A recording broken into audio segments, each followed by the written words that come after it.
We'll start now. It's officially 6 p.m. I was waiting. It was 5:59.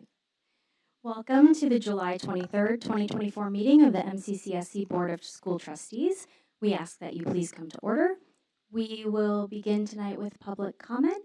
Do we have anyone? Thank you. Looks like we have Mr. Christopher, and I'm so sorry, I will not pronounce your last name right. Is it Emge? MG. Darn it. Okay. Well, thank you very much. Before you start, I just want to make a sort of reminder that you have your Ms. Butcher will ring the bell once to signal you 30 seconds remaining for your comment and 5 bells to signal that your time has concluded, but you may go ahead. Thank you, Madam President. Good evening. Thank you, Dr. Winston, board members, distinguished staff. This is Christopher MG from the Greater Bloomington Chamber of Commerce, a Walnut Street Pike resident and a proud parent of a third grade Templeton student. 30 years ago, economic development focused a lot on attracting large corporations to towns with little attention to the other factors. Today, the emphasis is on quality of life. There's a competition for skilled workers grows more intense by the day. You know, one factor that attracts and retains employees is the quality of the K-12 education system in their community. We are fortunate that we have two outstanding local education agencies in our community, including this body, MCCSC. The Chamber is a proud partner with MCCSC with the Success School. We champion public K-12 education. The Success School was founded in 1999 as the Chamber's foundation arm, dedicated to preparing local students for future careers. This is done by providing real-world learning opportunities through the year. Our staff and numerous volunteers prepare and inspire tomorrow's workforce in Monroe County. Additionally, we serve the business community by offering meaningful volunteer opportunities for business professionals. These opportunities are part of our career learning programs. They provide essential workforce development services for youth. Volunteers feel more part of the community by doing this, and I hear how much they just enjoy working with the students here. If you reference your email today, I put together some statistics for you on what the Success School did last year. I did not make the June, or I would have given that to you then. But this past school year, the Success School managed to do 33 events and program, engaged with 4,399 students. We couldn't make 4,400, just barely. 595 volunteers, encapsulating 2,335 hours of volunteered time. This included employment fairs, career cruises, reality stores, career panels, and of course the tour of opportunity, done with job skills, entrepreneurship, career exploration, and of course financial literacy. As we might be moving to, again, different graduation standards with sort of that career aspect, I think it's important to think of the Chamber as a real partner to help you with this. We have a large membership base, in fact, over 870 members that want to help, that want to be part of the school, and any solution and remedy to make tomorrow's workforce the best that we can to attract and retain employees and people to Monroe County. I thank you for your time today. If you have any questions for me, feel free to reach out. Thank you. Thank you so much for your comment tonight. That concludes our public comment for the evening, and we will move on to our consent agenda. For our consideration tonight, that includes the following: the memorandum from executive session held on June 18th, minutes from the regular board meeting held on June 23rd, ECA expenditures, overnight out-of-state field trips, financial report, appropriation balance report, register of claims, payroll register and payroll claims, and the student athletic handbook changes for 2024-2025. Do I have a motion regarding the approval of the consent agenda? So moved. Do I have a second? Second. It's been moved by Ross and seconded by Ashley that we approve the consent agenda as presented. All those in favor of the motion to approve the consent agenda signify by saying aye. Aye. Any against? Any abstentions? The motion passes. Next, we will consider the student support guide for the 2024-2025 school year. Do I have a motion to approve the student support guide as presented? So moved. Do I have a second? Second. It's been moved by Kathy and seconded by Ashley that we approve the student support guide as presented. Ms. Harmon, Mrs. Harmon.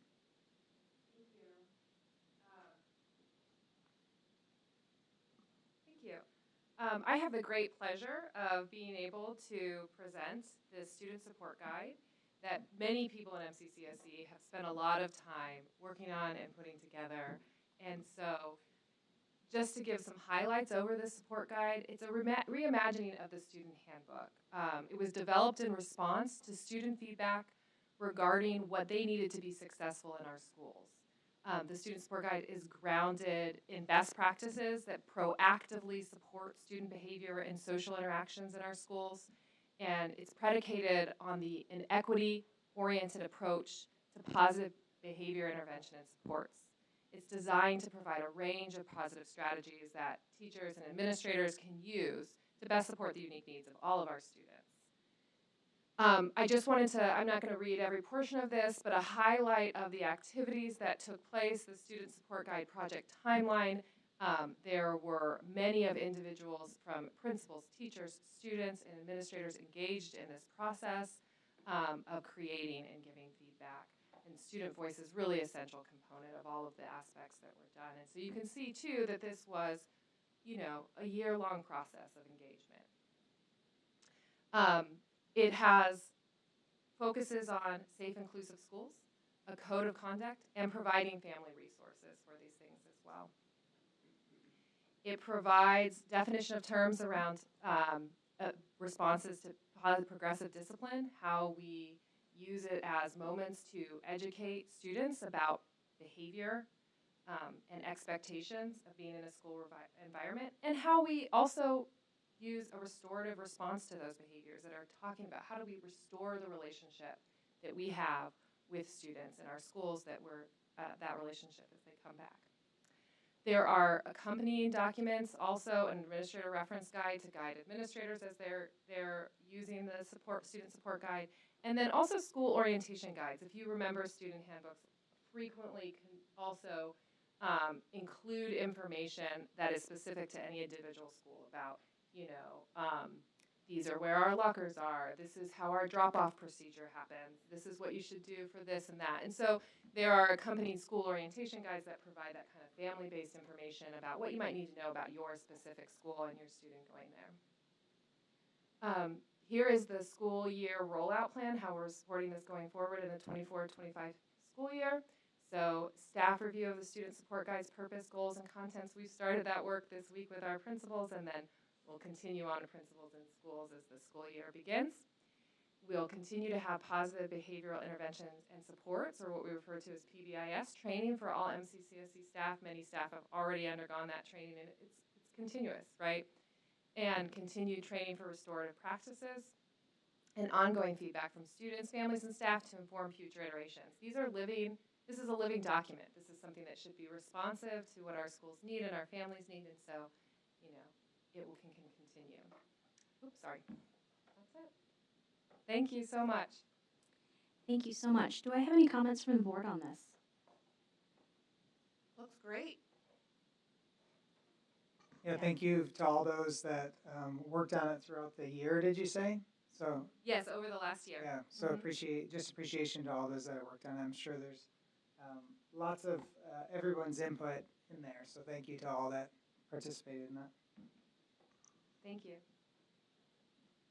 Yeah, I think it's so user-friendly. I mean, and just really well put together. I love that, you know, the definition of terms like level 1 offenses 2, 3, and 4 are all defined so that there's some continuity across the district and that no one has to guess like what any particular term means or how they might categorize it because it's really clear for them here. So yeah, just to echo what others have said, I really appreciate the work and it looks like a solid piece of work here. So thank you. Thank you. Okay, if no other comments, then all those in favor of the motion to approve the student support guide for 2024-2025 as presented, please signify by saying aye. Aye. Any against? Any abstentions? Motion carries. Next for our consideration is the personnel report. Do I have a motion to approve the personnel report as presented? So moved. Do I have a second? Second. Moved by Ashley and seconded by Ross that we approve the personnel report as presented. Dr. Henderson. President Hennessy, Dr. Winston, and members of the Board of School Trustees, this evening I'd like to call your attention to the following retirements and administrative appointments. certified staff retirements. Kathy Klasinski, 29 years of service, most recently as a Title I teacher at Templeton Elementary School. Cynthia Listichow, 24 years of service to the district, most recently a teacher of art at Bloomington High School South. We have 2 support staff retirements we'd like to highlight this evening as well. Dawn Schieffer with 26 and a half years of service, most recently as an early learning support staff member at Lakeview Elementary School. And Michelle Webster with 36 years of service to the district, most recently as an extended day site supervisor at Clear Creek Elementary School. So we certainly want to thank those retirees for their many years of dedicated service to the MCCSC. Additionally, we have 2 administrative appointments that we would like to highlight this evening for you. Mrs. Christine Reitzman is being recommended for approval as Assistant Director of Hoosier Hills Career Center. Christine comes to us with a wealth of experience, having most recently served as the Director of Career Connected Learning in Brown County. And in addition to that, we have an administrative change of status this evening that we would like to present to the board for recommendation. Mr. Greg Bodie as principal of Batchelor Middle School. Greg has been serving as an assistant principal at Batchelor Middle School for the last 11 years. And at this time, I would certainly like to invite Mr. Bodie to the podium to say a few words.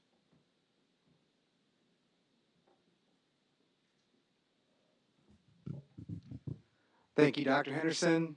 Thank you to the board. Thank you, President Hennessy. Dr. Winston, very grateful. Like Dr. Henderson said, I've been a part of the Batchelor community since 2006. I started as a coach, a classroom aide, a teacher, an assistant principal, and now hopeful to lead the school as the principal. I have been under guidance of Eric Gilpin, the principal, who has been there for the last 14 years, who has held Batchelor to the highest standard, and I look forward to keeping it that way. Batchelor is a special place to me. Batchelor is a special place to my family, as that is all my girls have known. I was told on my first day as a teacher in 2008 at Batchelor by a teacher of 30 years at Batchelor, there's no better place to have a bad day than at Batchelor Middle School. So I look forward to this opportunity, and I'm grateful. MCCSC is a special place, and thank you. Thank you so much. Dr. Winston. Yes, I'd also like to take this opportunity to introduce Gayla McAdams as our new principal at Clear Creek Elementary, and I'd like to invite Mrs. McAdams to come to the podium and share a couple of words. Thank you. Good evening, President Hennessy, Dr. Winston, and members of the School Board of Trustees. As a former Clear Creek Elementary School student and a graduate of MCCSC, I am proud and honored to be the new learning leader at Clear Creek Elementary. I am committed to providing a safe, inclusive, and nurturing environment that promotes the academic and social emotional success of every child, and I thank you for this opportunity. Thank you so much. At this time, I would request that you please approve the personnel recommendations as presented in your board packet. Thank you, Dr. Henderson. Do we have any comments from the board? Seeing none, all those in favor of the motion to approve the personnel report signify by saying aye. Aye. Any against? Any abstentions? The motion carries.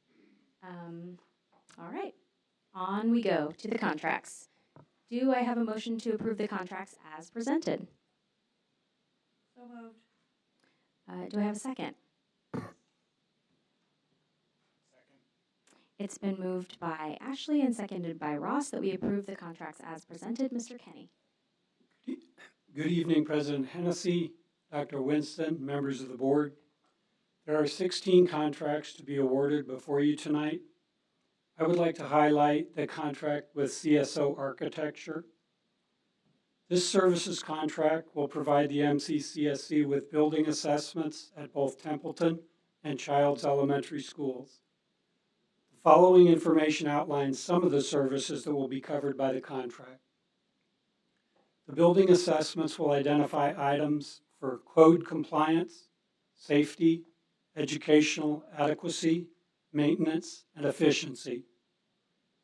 Master planning will explore various design options with the intent to aid the MCCSC in their pursuit of merging Childs and Templeton Elementary School populations.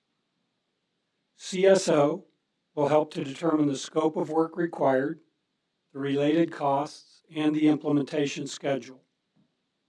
CSO will present final assessment and design options to the Board of School Trustees for consideration and action at the October 2024 board meeting.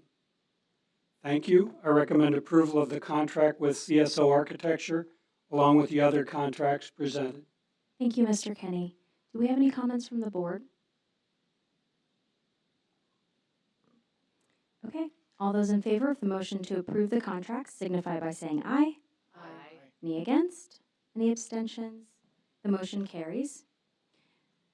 Next is the reading of policy 3220.01, Teacher Appreciation Grant. Do I have a motion to approve the policy as presented? Do I have a second? Second. It's been moved by Kathy and seconded by Brandon that we approve the policy 3220.01, Teacher Appreciation Grant as presented. Dr. Henderson. President Hennessy, Dr. Winston, and members of the Board of School Trustees, included in your packet for approval this evening is Board Policy 3220.01, which is the Teacher Appreciation Grant for the 2024-2025 school year. Annual review and approval of the Teacher Appreciation Grant policy is required, and I would like to note that there are no changes to the language from last school year. Therefore, it's my recommendation that the Board approve Policy 3220.01, the Teacher Appreciation Grant Policy for the 24-25 school year as presented. Thank you so much. Do we have any comments from the board? Kathy, you keep tricking me because you put No, because I keep knocking it and making noise from everyone, okay, so okay. bring it down I to keep safe. thinking you're putting it down to say Aye. something. Okay. All right, then I guess we will move on. That's the first reading. We'll have a second reading at our next meeting.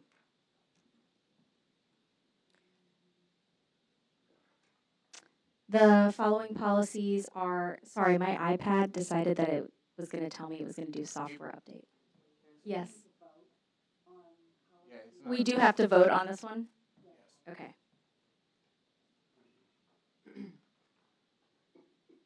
Okay. So here we go then. All those in favor of the motion to approve? We haven't had a motion. My God, I'm here. Did we have a motion? We did have a Okay. motion at the start. Brandon and Kathy motioned. Okay. Yes. Summertime. Here we go. All those in favor of the motion to approve the Teacher Appreciation Grant as presented, signify by saying aye. Aye. Any no? Any abstentions? That motion carries. Almost. Just slid by that. Okay. I'm just getting my iPad back to the place that it should be. The following policies are presented for the first reading. We have policies 3519, professional staff, 4519, support staff, and 5519, students. Equity-oriented sexual identity, Ms. Harmon. Thank you. Again, I would just like to provide a little context and information around the equity-centered sexual identity and gender-inclusive policy that we have the first read of tonight. So again, I'd just like to show you a timeline of activities that have taken place around this policy and provide some highlights regarding the work. So on March 28, 2023, our School Board of Trustees signed into effect Resolution 2023-07 to serve as a public recommitment to support LGBTQIA+ students in an inclusive, safe, and welcoming environment. One of the elements from that resolution was that MCCSC administration would work with members of the LGBTQIA+ community and MCCSC staff to draft a policy that prohibits bullying or harassment of LGBTQIA+ individuals in accordance with state and federal law. Over the course of the last school year, invaluable sessions were conducted with school sponsors of LGBTQIA+ alliance groups, students, and local community organizations to gather insights and feedback providing historical context and expertise crucial for supporting the LGBTQIA+ community. And you can see a timeline of that work here. We once again consulted with the Midwest and Plains Equity and Assistance Center for their guidance and expertise. Dr. Angel Nathan and Dr. Ruthie Pano-Simmons curated key research and sample policies, worked with our equity project team to develop the student voice sessions, and provided ongoing assistance to the team and students throughout the process. A large highlight of the work is student voice. In February, a call out was completed for students both at the middle and high schools, requesting students who may be interested in this work. 25 of our very own came together on 2 separate days of student voice sessions. During these sessions, both students and educators gained a deeper knowledge of the social, political, legal, and emotional environment surrounding LGBTQIA+ student experiences and policies. Additionally, we reviewed the following: how and why school districts adopt policies, the process of creating an equity-centered sexual identity and gender-inclusive policy, raised awareness of how the district has engaged students in leading and supporting equity and LGBTQIA+ efforts, brainstormed topics for proposed integration into the district's equity-centered sexual identity and gender-inclusive policy. Once again, our students are truly remarkable. Their articulate and collaborative efforts, along with insightful stories and prioritized concerns, have laid the foundation for this policy. We synthesized student voices, input from community partners, MCCSC staff contributions, community survey results, policy samples, and research findings to craft this comprehensive policy. I'd also like to provide a special thank you to Barbara Dennis from Kaleidoscope, Ryan Shade from the Bloomington Human Rights Commission, and the Bloomington chapter of the NAACP for their input, ideas, and ongoing support of student voice in this work. Thank you. Thank you, Ms. Harmon. Do we have any comments from the board? No, I really am pulling my microphone down to talk. I'm just really happy to see this work having happened, because I remember when we first started working on the anti-racism policy, it was very clear that these kids that identify with the LGBTQIA+ and or allies to them wanted to see that happen and be a part of it. So, you know, once again, we're listening to the kids, centering them, and helping them see and create a school district that they want to see us create. So I'm just very proud to be a part of that, and really glad to see that happen. Yeah. Anyone else? As a member of the alphabet community, I just want to say I am also really pleased to see this work. But I really, I mean, aside from that, which I think is amazing, I think I really love this student-centered sort of practice that we found. Thanks so much to Dr. Marquet Winston and the work that you've done leading the Equity Ambassadors. But I think, you know, not many districts have this really robust kind of student voice in policy writing and things like that. I think it's just really super cool. So glad to see that that work is continuing, and I hope that we continue to keep that as like a kind of a hallmark of our district. Yeah, I have a PS, and that is that as somebody who pays a lot of attention to what's going on at the state level, this is really a very strong message that we will not condone bullying of any kind from Absolutely. the state in our district, and so it makes it that much more strong. Yeah, agreed. I think it's important to kind of share how comprehensive this has been and how long-lasting it's been. My thank you to all of our students for sharing their vulnerabilities, for sharing their experiences, both good and bad, and really inviting us into their experiences so that we could, in fact, reflect the kind of language and the kind of policies so that they can have the kinds of school experiences that they deserve. You will see reference to this policy also in our student support guide, so I think it's also very important for you to know that that has been a component also of our student support guide. And I just want to say thank you to all of the teachers, principals, assistant principals, counselors, everyone that's been at the table, but most importantly, centering the voices of our students is not just a few words, it's really a practice that we believe in and we intend to continue to abide by. So I just want to say thank you to all that have been involved. It's truly been a labor of love. Yeah, thank you so much. So since this is actually a first reading and not an annual reading, as the other one said, we will hear about this again in a following board meeting. So it really, really is the summer, and we're going to move on to district updates because, wow. So our first district update is the monthly update on the consolidation of Child and Templeton Elementary.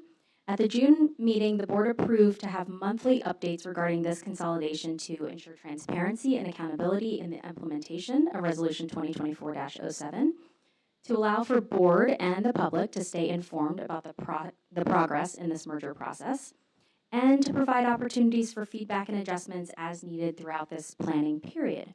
Dr. Winston.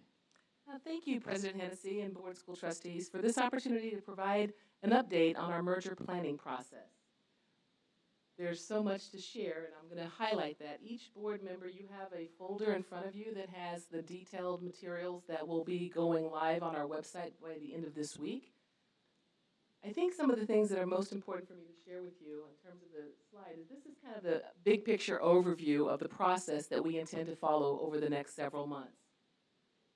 Community engagement is a significant component of that, and you're going to see a little bit later on that we have already planned and begun putting together over 30 engagement experiences for our teachers, for our community, for our parents, as well as our administrators, and I'll highlight some of that in a little bit. We believe that that is essential and central to the work.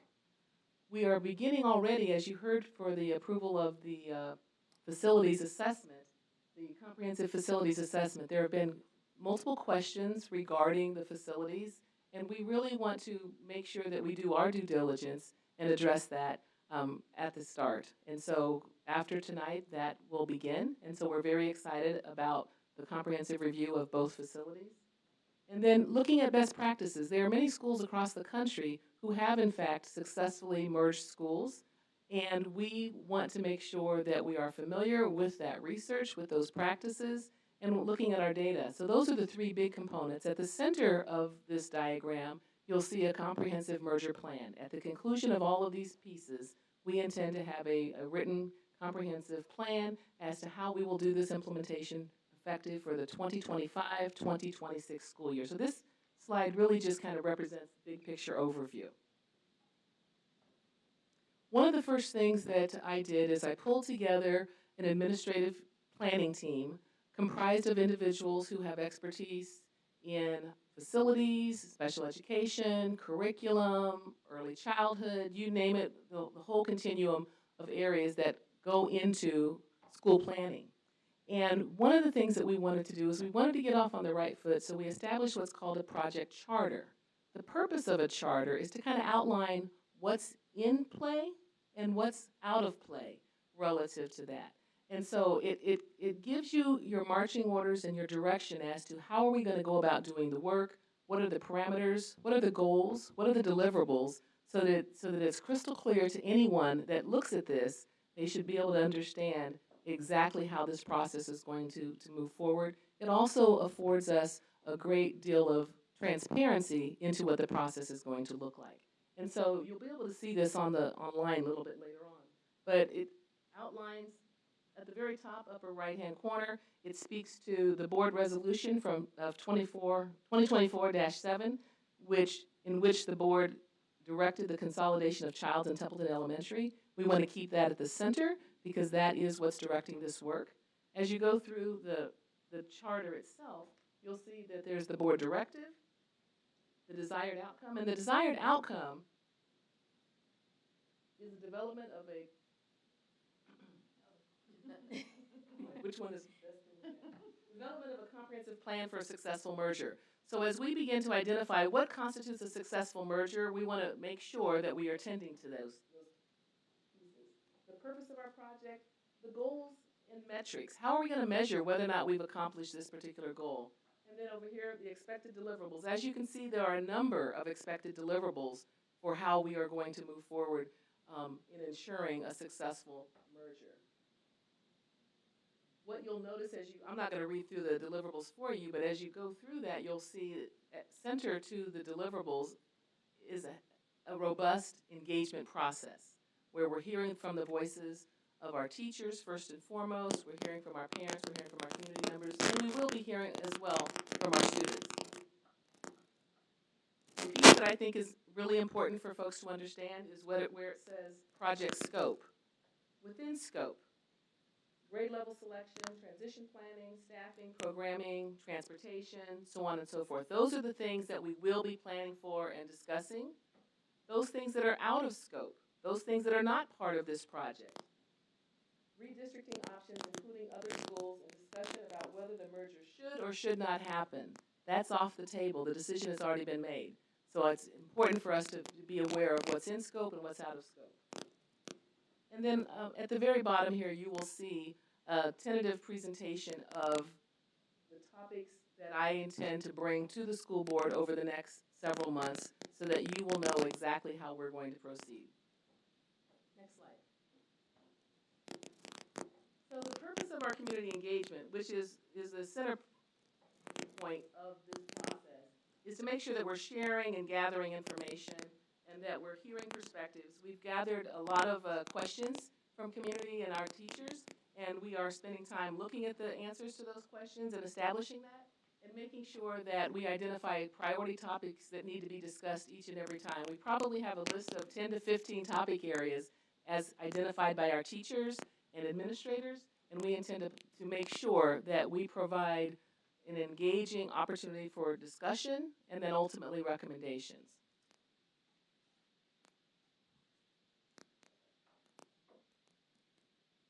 We are going to begin our first community engagement later this week on Thursday with MCEA. There's an MCEA planning team that's been working and looking very closely at how well we need to focus on this. So we're very excited about kicking that off. We're going to have corporate discussion with MCEA next week. And then you'll see here we have a number of sessions that are going to be forthcoming. We're going to have monthly meetings with the Child's Templeton Advisory Group that's being established by the building administrators. We are going to be meeting with the faculty during the second week of school because we want to make sure that our faculty members have an opportunity to have some input into that. We will begin doing some community member meetings later in the month of August. And then, of course, we'll have our monthly updates here at the board meeting. So very aggressive plan within a short period of time, but we feel as if it's reasonable enough for us to be able to accomplish that. The next slide really speaks about community messaging. It's really important for us to be as transparent as possible around the messaging. So we're working with our communications team on what are we going to message, when are we going to message it, and in what format. Part of that is going to include establishing a plan for two-way communication. Our kickoff of that plan is going to be by Friday of this week.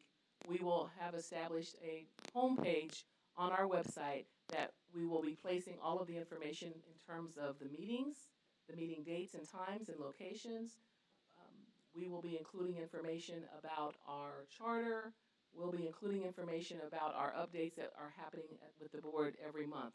So I think it's important that we continue to keep the entire community, and most especially the Childs and Templeton community, well informed so that they know exactly what's happening as we're going through this process.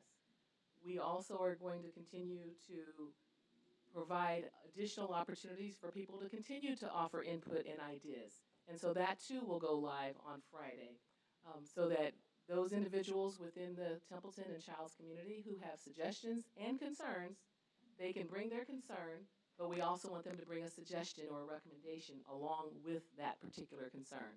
And so, and then finally, I think it's important to know that we are going to have some email addresses that will be created so that we can maintain open lines of communication with everyone. If we kind of go to the next slide, it just focuses on action items.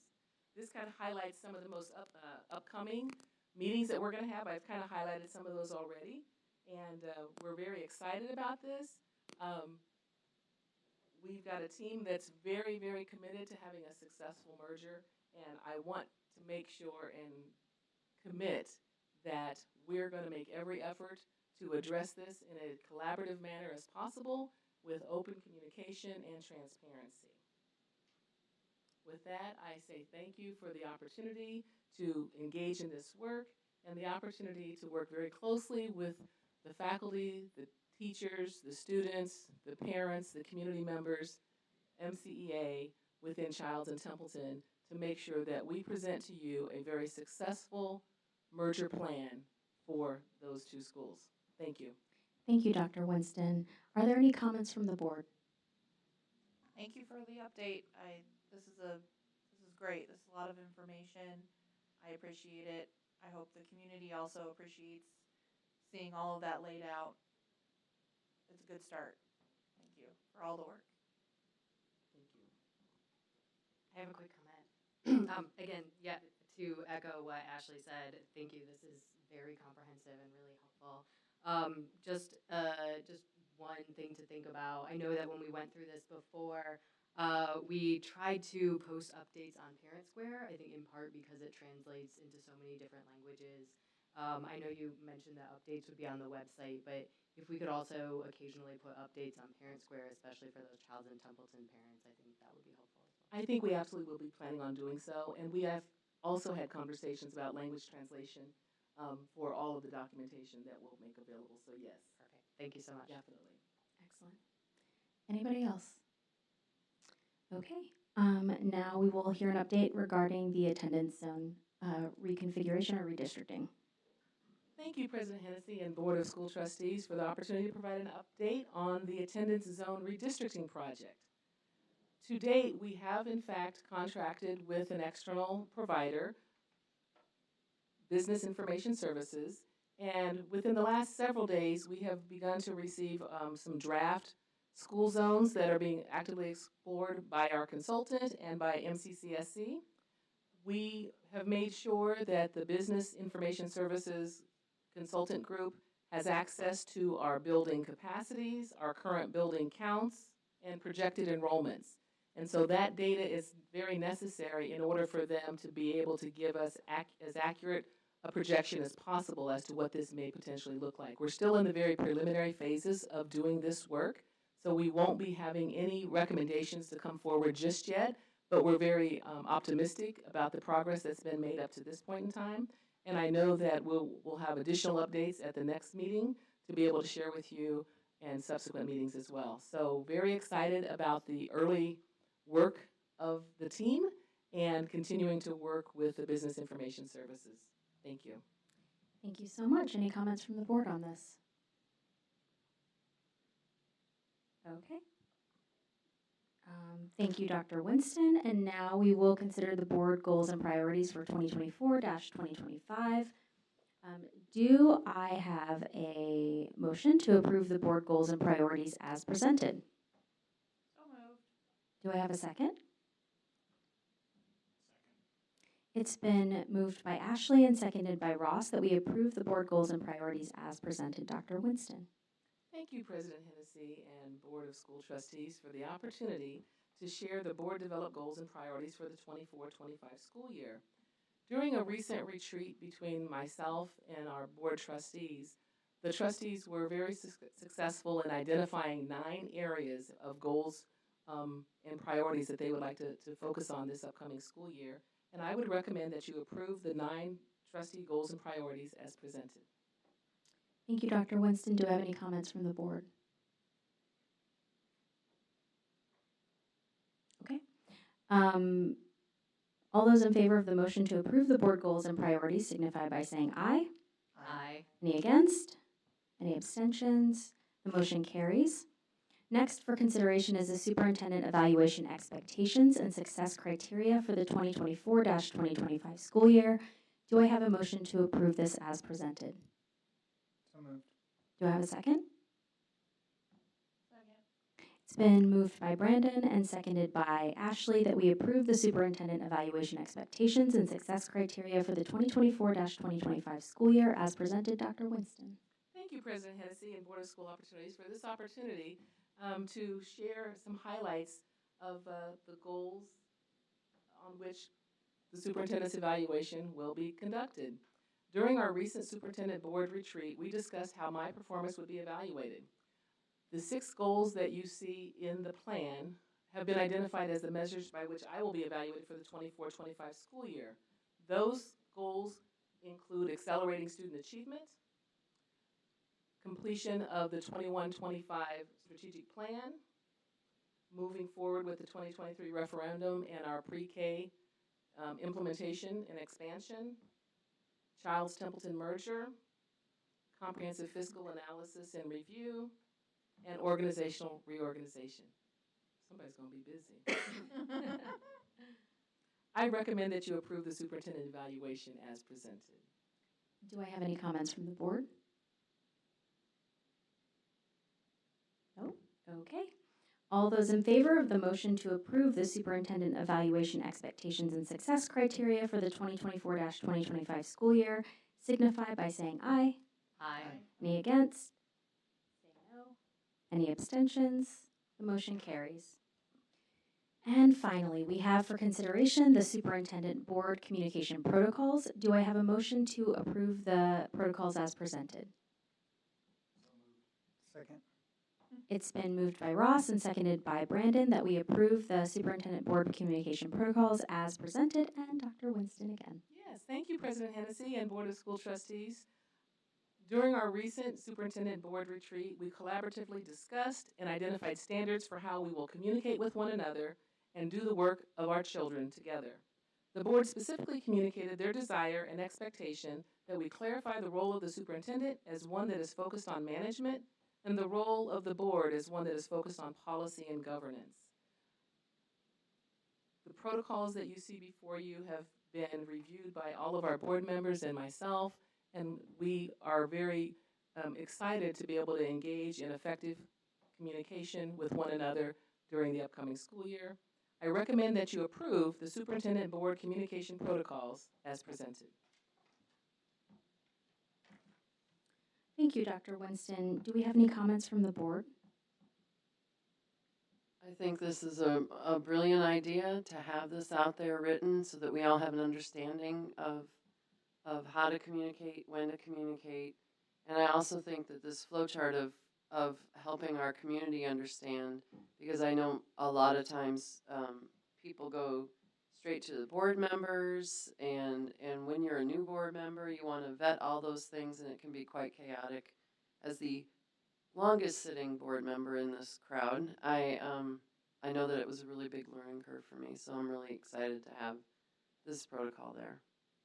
And also, just a community that emails us, don't be surprised if we share this with you if you have a question for us, so that you directly know. I know it'll be on the website and other places, but I would imagine that we would also share that, attach that or whatever to folks as they email to let them know the best place to go. Yeah, absolutely. I think whether it's including the link or including an attachment, I think it's a great way for us to just sort of re-standardize the practices of communication and information flow in the district. I think it's really important for all of us.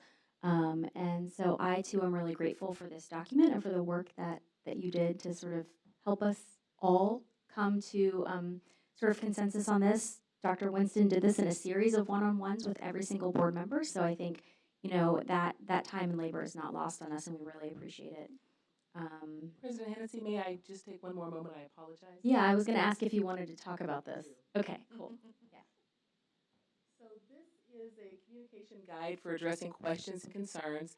I know you may not be able to see it from the back, but it really speaks to the different kinds of situations that might occur in a school. One most common situation might be students' grades, curricular questions, and things like that. And really, we really want to redirect folks to work to resolve the situation as close to the situation as possible. There is no one better equipped than our classroom teachers to address questions about instruction and grading and all the things that need to happen in the classroom. And so, as an example, you'll see on the far left-hand side, you'll see grades, curriculum, progress, behavior in class. Your first line of defense is to go to our teachers. What we know is approximately 94 to 95% of all of the problems in the classroom can be addressed by that classroom teacher. Not necessarily by me, not necessarily by the school board, but go to the teacher. When that's not successful, the next line of defense is to speak with the building administrator. The person who is in charge of that building is the principal. And from there, if you're still not finding satisfaction, then you would look to the supervisor of the building administrator for additional assistance. And from there, the assistant superintendents.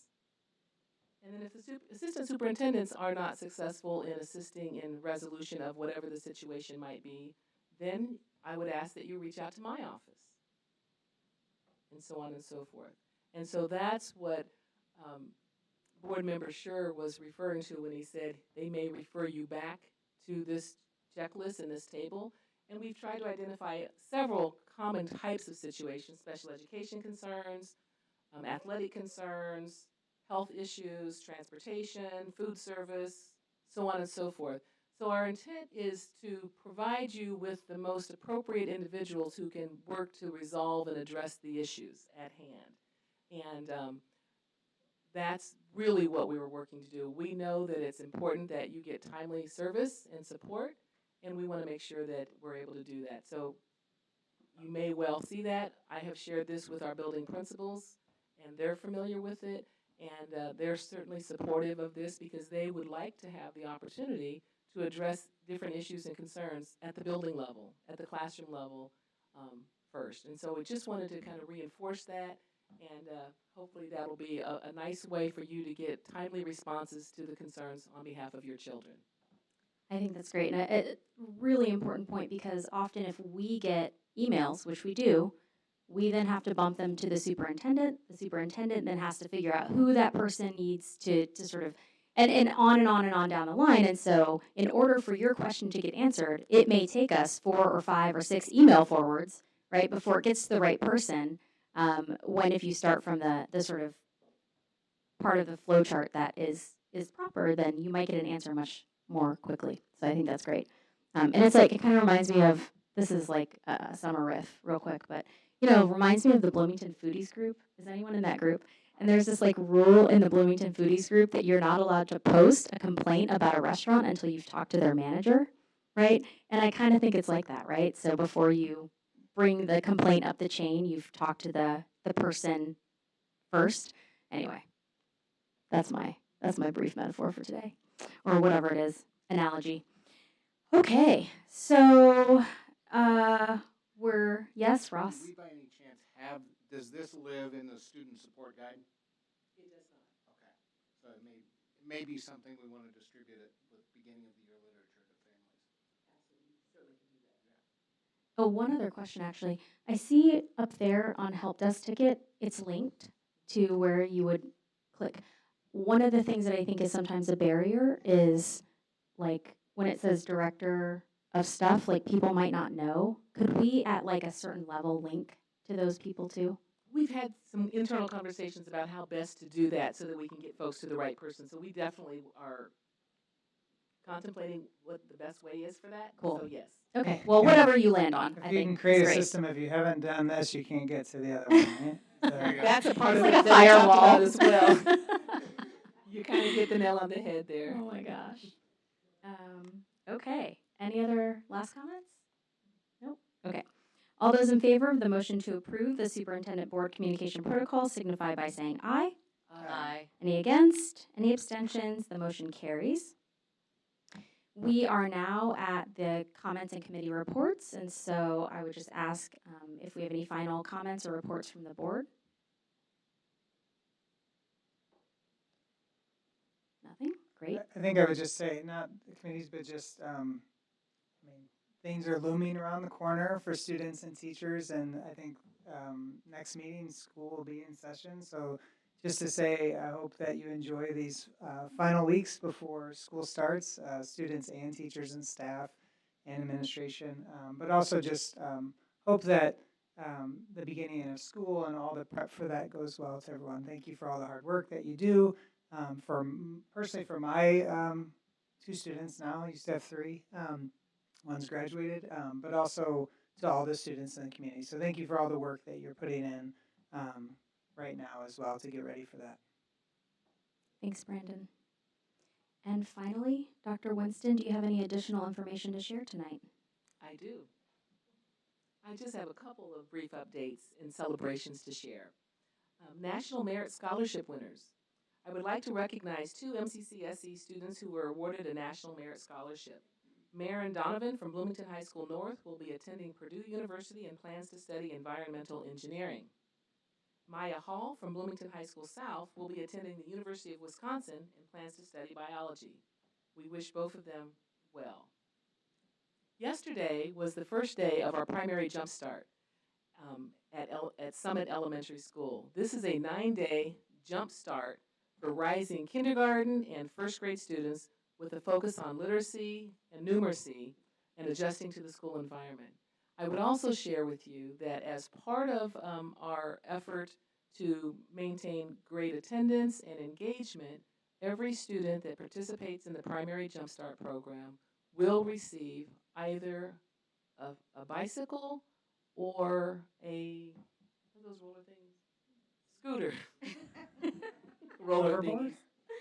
They'll get a bicycle or a scooter if they attend 100% of those days. So we're very, very excited about that. We have some dollars that we're able to allocate to support this effort. So if you're in Jumpstart, don't miss opening of school. Now, how many of you wish you could be on that group, right? I might go sign up. We are so excited to have our students in our classrooms for the start of the 24-25 school year, which begins on Wednesday, August 7th, which is 2 weeks from tomorrow. So we're very excited about that. We're ready for our students. Well, we're almost ready for our students. We'll be ready by then. In preparation for the opening of school, we began having our principal back-to-school planning meetings today. All of our principals and key administrative staff will spend the rest of this week preparing for the start of school with a series of seminars. I want to thank our interim assistant superintendent, Alexis Harmon, for her work on this event and her work on preparing for the teachers' back-to-school kickoff event that will be on Monday, August 5th. In addition, we are preparing for our new teacher welcome, which happens next week. And I want to say thank you on behalf of Dr. Jeffrey Henderson for the work of his team in leading us and preparing us to welcome over 60 brand new teachers to MCCSC, as well as a few administrators. So we all have been quite busy in preparing for the upcoming school year. I'd like to also make the announcement that the High School Scheduling Advisory Committee final report has been completed, and it will be posted on our district website tomorrow. Special thank you to Dr. Lucy Fishman and the entire committee for the many hours of work that they put into studying this matter. Thank you. And finally, I just want to say thank you to our community. Exactly 2 weeks from tomorrow, the future of our community, our talented and amazing students report for the first day of school. And our moms, dads, grandmas, grandpas, aunties, and uncles can begin dancing in the streets. Our teachers, every last one of them, are eagerly awaiting their arrival and furiously planning and preparing lots of fun, exciting, and challenging lessons to ensure the best possible future for each and every student. Because of the generosity of this community supporting the 2023 family-friendly, family-centered, community-focused referendum, we have expanded our pre-K classrooms, allowing our youngest students to begin their education without the financial barriers many parents face by allowing for free, I said free, or affordable pre-K for our 4-year-olds. That is unheard of across this country. In addition, the generosity of our community is allowing our schools to provide all of our students free of charge with their school supplies, student technology, instructional materials, career and technical education, and AP exams. That is also unheard of. We are very fortunate to live in a community that values education this much. On behalf of our teachers, administrators, families, and all of our employees, we thank you from the bottom of our hearts, and we do not take this level of support lightly. MCCSC prioritized this list of benefits by identifying previously unfunded needs, especially those that have a disproportionately negative impact on families with lower incomes. By providing rich educational experiences for pre-kindergarten children in Monroe County, This plan will increase ready-to-learn rates and improve lifelong educational outcomes. By fully funding instructional materials, exam and career fees, and supply costs, the family-centered and community-focused initiative removes financial barriers to education for all of our learners and their families. To that, we are forever grateful for this community. This concludes my report. Thank you so much, Dr. Winston. And thank you to all in attendance tonight and all those who are watching tonight. The next regularly scheduled board meeting is Tuesday, August 27th, 2024. And with that, we are adjourned. Thank you.